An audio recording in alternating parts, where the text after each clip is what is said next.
The NBA trade deadline has passed, and this will be the first episode of the Hoops podcast. And along with the trade deadline, a lot of other things have happened in the NBA this week, with Kobe's statue unveiling, the Lakers-Denver game, which was an incredible game, a few trades we have to go over, the Knicks and the Bulls, and the Warriors organization. So let's get started into the thing that was keeping us all up this afternoon.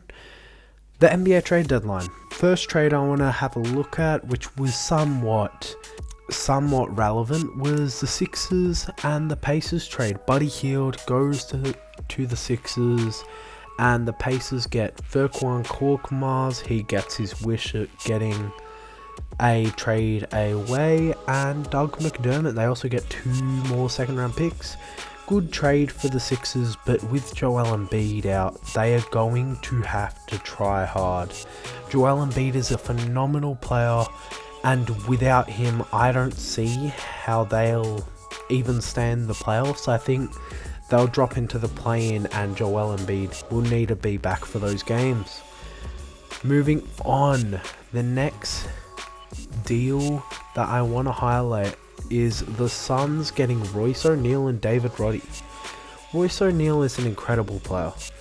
I'm jealous as a Lakers fan. I wish we would have got him, because he is able to space the floor and defend. He's a two-way player, and all they had to give up was a first round pick swap. They had to give up Matu Watanabe, Keita Bates-Diop, and 3 future second round picks. I know that's a lot and it sounds like it, but they get 2 very good role players, one in David Roddy and one in Royce O'Neal, and I think it's very worth it. The next deal we're going to have a look at is the Thunder deal with Gordon Hayward. Gordon Hayward, I know he was in contention to be bought out, but he still is a very good player regardless of that fact. Gordon Hayward's able to affect the game at 2 sides of the ball, even though his defensive impact hasn't been as good later into his career. He's still been able to average 15 points off the bench for the Hornets, and even though he's injury prone, he should be able to bring some experience to a Thunder squad that are the 2 seed and will make the playoffs, and I think Gordon Hayward will bring that playoff experience. Even though they had to give up Pasali Micic, who they have had as a key rotation piece, and then it's been good for them, that's okay. They get Gordon Hayward, and I think it was worth it. Last deal we're going to cover off on, I think it was the biggest deal of the deadline, and when I mention these names you'll say it's surprising, because it is surprising. I expected DeJounte Murray to get dealt, but he didn't. And this deal was between the Knicks and the Pistons, and it was Alex Burks and Bojan Bogdanovic going to the Knicks, and the Pistons getting in return Fournier, Malachi Flynn, Quentin Grimes, Arishitino, 2 future second round picks and cash considerations. We have to talk about the Knicks, but first let's talk about the Pistons. Quentin Grimes is a great young player, and I'm happy he'll get an opportunity in Detroit, especially with Killian Hayes getting released, and they get 2 second round picks. I think this was a very worth deal, since Evan Fournier and Malachi Flynn are both expiring deals. Okay, now we have to talk about the Knicks. They were on a 9-game winning streak. They lost to the Lakers recently, but they have been incredible. Even without Julius Randle, OG Anunoby, Mitchell Robertson, they're still finding ways to get wins, and they're incredible. Their defensive potential is crazy. Jalen Brunson, a hard-working guard on $20 million, a steal of a contract. Now they bring in Bojan Bogdanovic, who brings some scoring. He isn't the best defensively, but when you have the type of defense the Knicks have, you can compromise a little bit. And it's not like he's a terrible defender, he's just not a good one.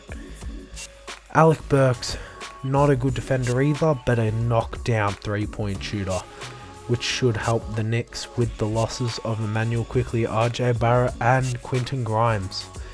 The Knicks are serious contenders, and I think once they get back Julius Randle and Mitchell Robinson at the end of the season, watch out if they get matched up against like a Boston or let's say a Sixers, a Bucks, depending on, because they could fold because Julius Randle will be out for a while until at least post All-Star, and Mitchell Robinson will be out, so I wouldn't be surprised if they drop a few games and end up falling into that 3 to 4 slot and having to face a higher seed. But regardless of that, I think you need to look out for the Knicks.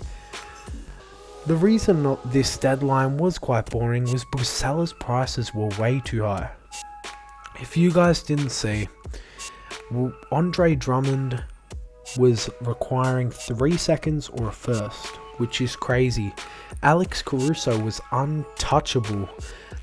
The Hawks wanted Herb Jones from the Pelicans, and they wanted Austin Reeves, a first round pick, a pick swap, and more from the Lakers.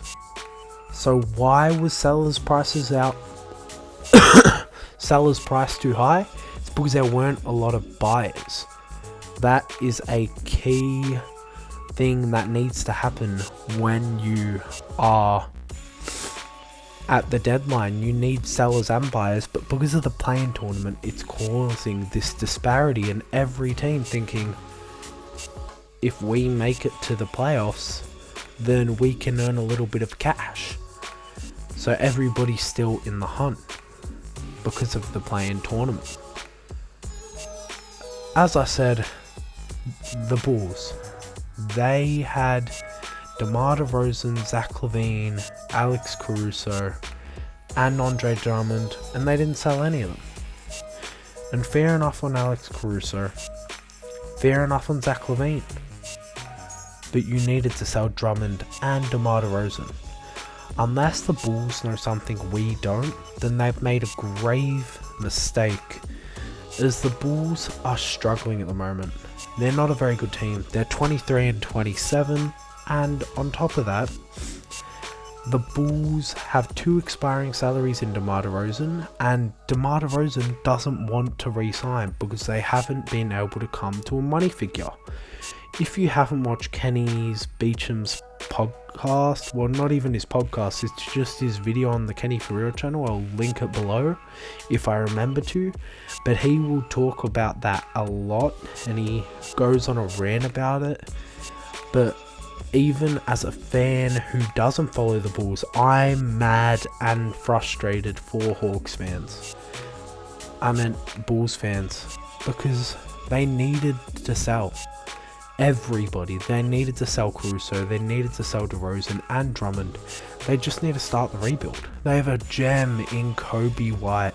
He is a bowler and he deserves to be able to be in a position where he can grow. And with DeMar DeRozan taking the ball out of his hands, will we ever see him reach his potential? I don't know.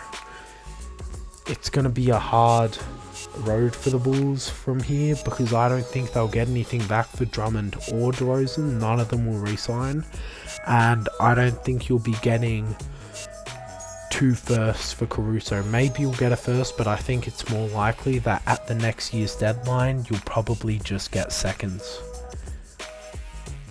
Okay, with the Bulls and all that, there was other things that happened in the NBA.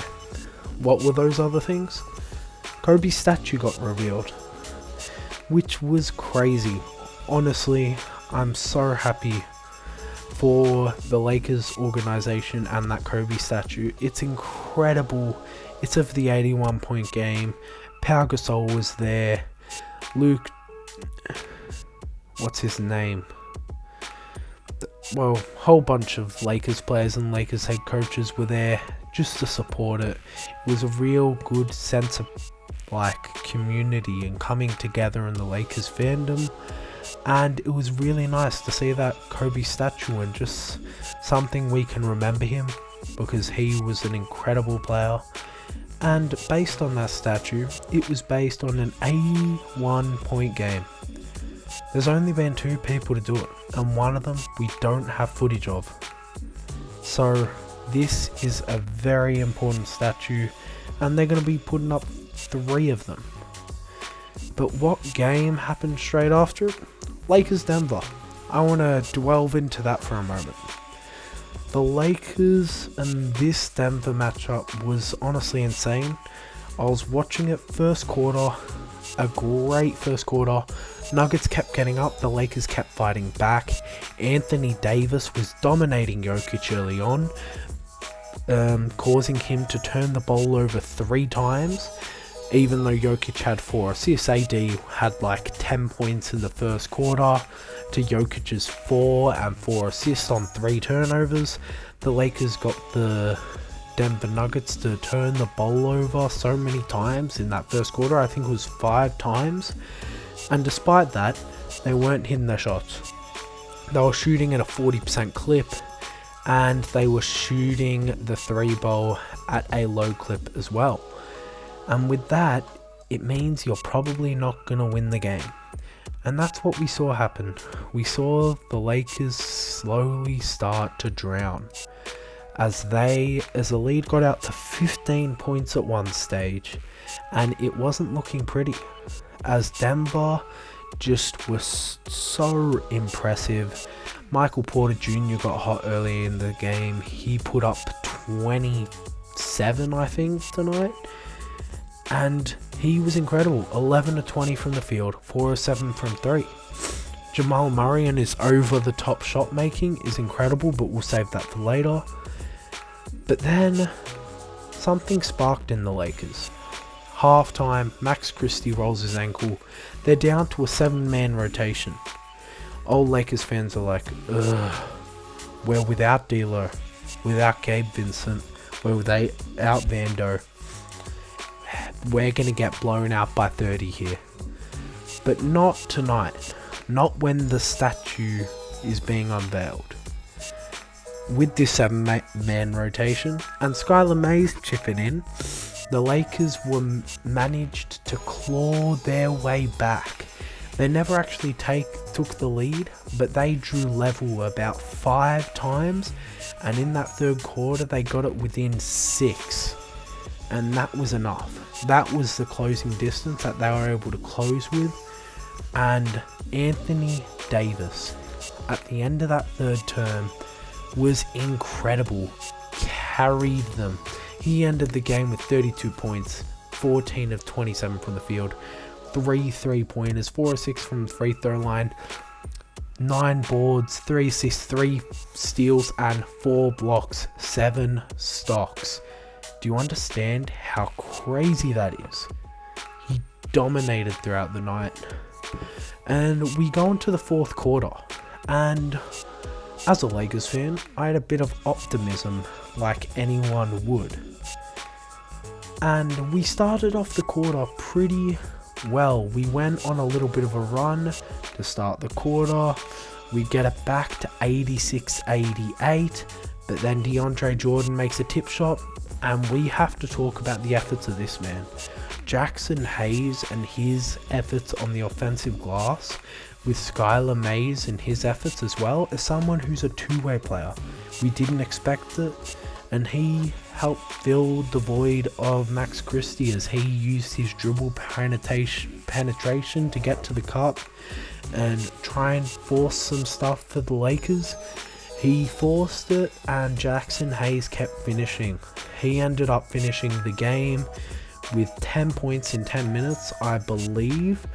And 17 points, 9 minutes, 6 boards, and 5 of them were offensive. Also had 2 blocks, which is vital, especially since he played, I think, the entire fourth quarter. So putting that into perspective, with also bad Austin Reeves night, which he was 1 of 9, but he recovered to go 6 of 16 with 15 points and 10 assists, and Rui was just terrible, 1 of 5 in 38 minutes and 2 points. But moving on, Jackson Hayes helps them, gets them back, and then the Lakers tie the game. And we are sitting at 101 to 102, and then Austin Reeves makes a 3 with 2 minutes 18 to go to tie the game at 104-104.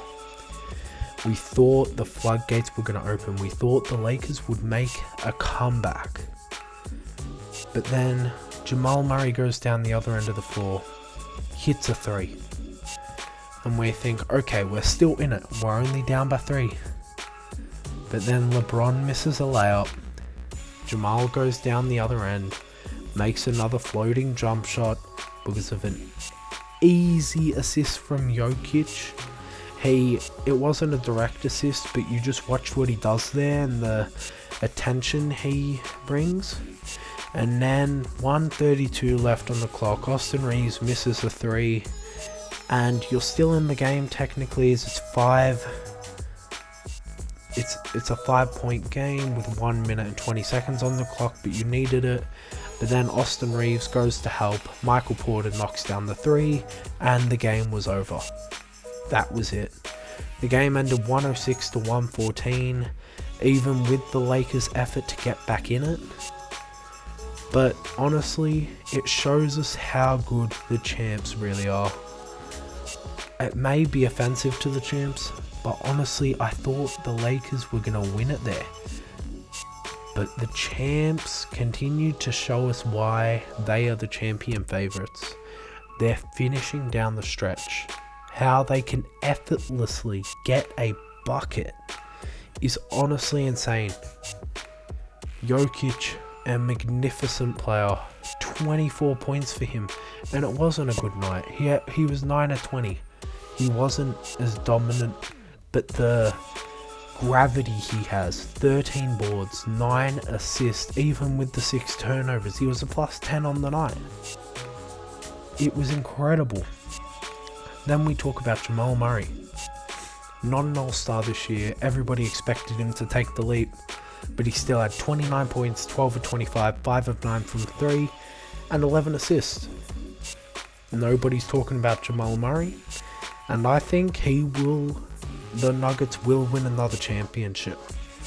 They are so good with their execution down the stretch, and I thought about a month ago Boston would, but then I watched the Lakers-Boston game, and without LeBron and AD, the Lakers were able to beat them with role players. You have to show up full guns firing, and you need some luck to beat the Nuggets. That's how good they are. So I feel that the Nuggets are the champion favourites, and we can't discredit them. But do you guys remember that Nikola Jokic game-winning 3 against the Golden State Warriors? Well, that's who we're going to talk about next. Golden State Warriors have been bowling. They've been playing out of their minds, even though it's against not the best teams in the world. They beat the Pacers today, 131 to 109. Steph got 8 threes in the first quarter. That's totally normal. 42 points, 2 assists, 2 rebounds in 30 minutes. Just normal. Steph, a 35-year-old. People don't acknowledge Steph as they don't give him enough credit because LeBron is doing it at 39. But we do have to see and have to acknowledge how good this guy's doing it at this age. But despite that, I think they have won 5 of the last 6. They beat the Pacers, they beat the 76ers, they beat the Nets, they lost to the Hawks, but they beat the Grizzlies and the 76ers again. Even though the 76ers was with a injured Joel Embiid the first time and without Joel Embiid, and the Pacers, Tyrese Maxey was on a minutes restriction, and the Nets are trash. A win is a win. You need to get these wins. This is the problem with my team, the Lakers. You don't get the wins against the Spurs, the Rockets, the Nets, and they are where they are. But ever since Steph has been bowling, ever since then, that Lakers double OT game where he put up 46, I think, or 48. 46.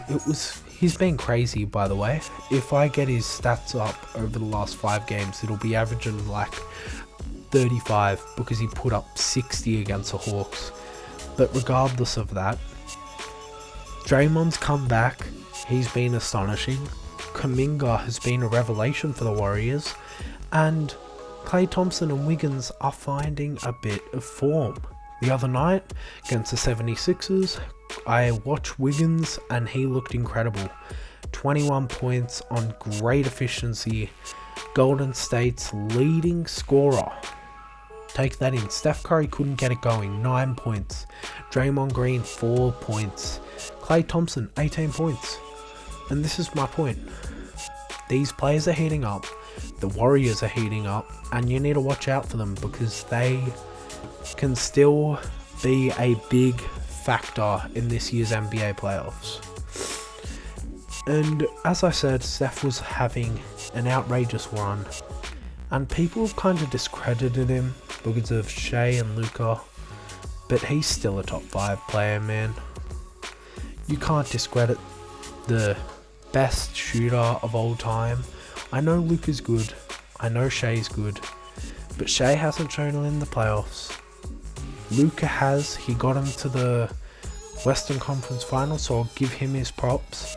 But right now, if I'm going to go into a playoff series, am I going to be taking Steph or Shea? I'm taking Steph, which means if I was to make up a top 5 ranking, there would be Jokic, there'd be Embiid, there'd be Giannis, there'd be Luka, and then there'd be Steph.